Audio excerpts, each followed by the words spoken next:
Assalamualaikum warahmatullahi wabarakatuh. Hai teman-teman.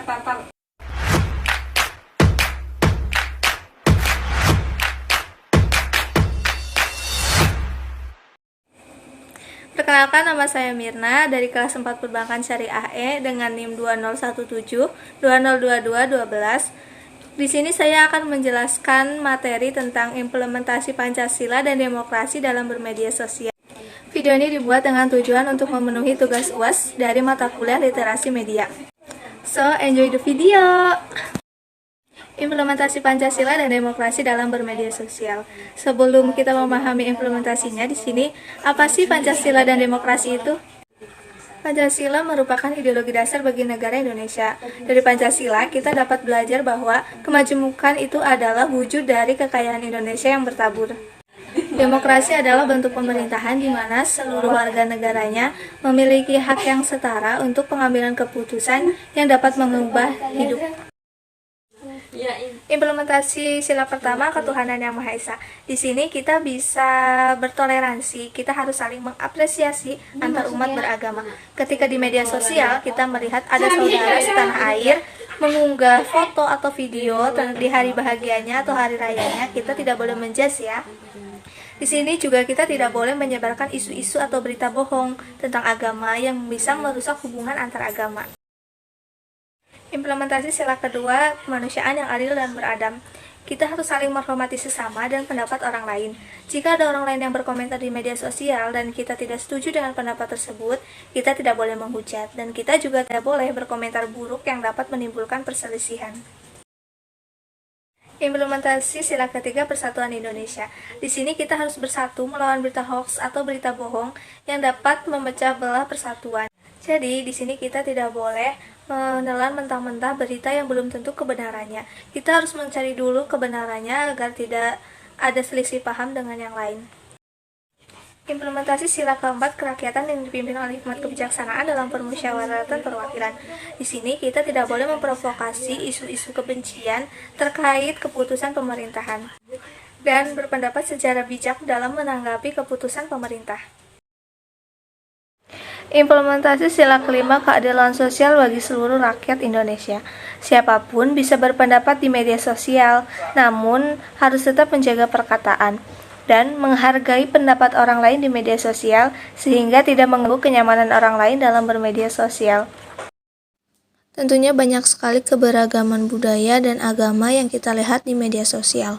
Setelah kita mengetahui bagaimana caranya mengimplementasikan Pancasila di media sosial, kita harus menerapkannya agar kita tetap nyaman dalam bermain media sosial. Karena itu, karakter-karakter Pancasila harus didorong agar dalam bermedia sosial kita dapat menunjukkan karakter yang baik sesuai dengan Pancasila. Implementasi demokrasi di media sosial. Pelaksanaan demokrasi di media sosial dalam pemilu 2019. Pesta demokrasi dapat dilihat dalam penyelenggaraan Pilpres atau pemilihan presiden 2019, di mana dalam implementasinya sangat dipengaruhi oleh keterlibatan masyarakat dalam kegiatan kampanye.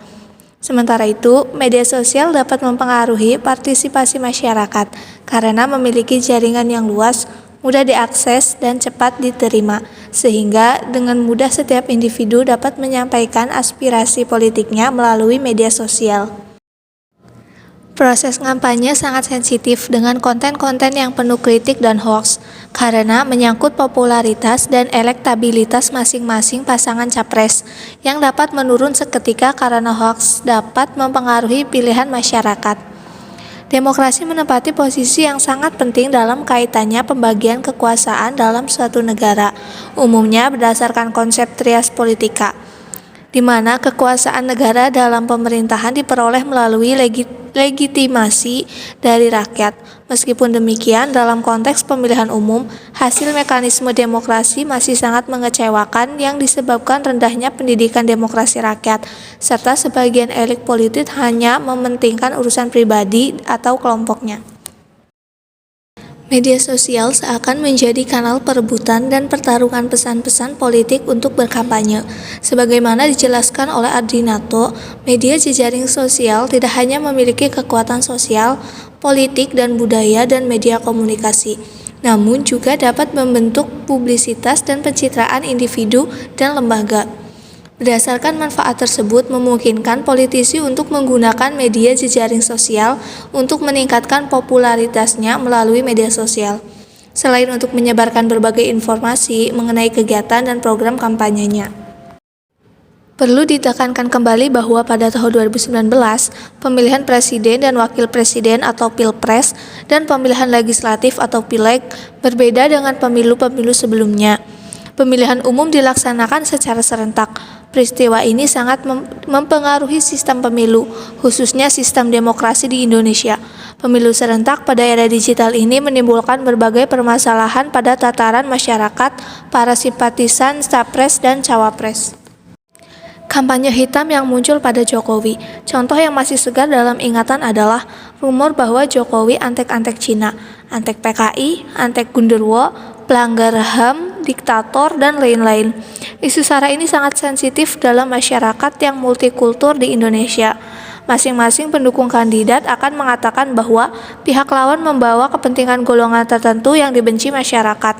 Beberapa pendukung calon misalnya menuduh lawan mereka sebagai keturunan dari tokoh PKI atau isu skandal perselingkuhan. Masing-masing pendukung mencoba menjatuhkan lawan dengan mengusung isu sensitif.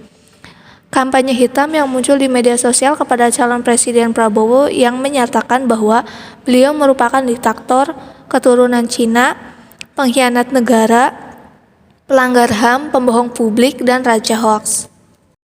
Berdasarkan pembahasan yang tadi itu, jadi bisa kita simpulkan bahwa para pasangan capres, tim sukses dan pendukung telah menggunakan dan memanfaatkan media sosial untuk memperkenalkan program-program yang akan diusung dalam rangka menarik simpati dan dukungan masyarakat.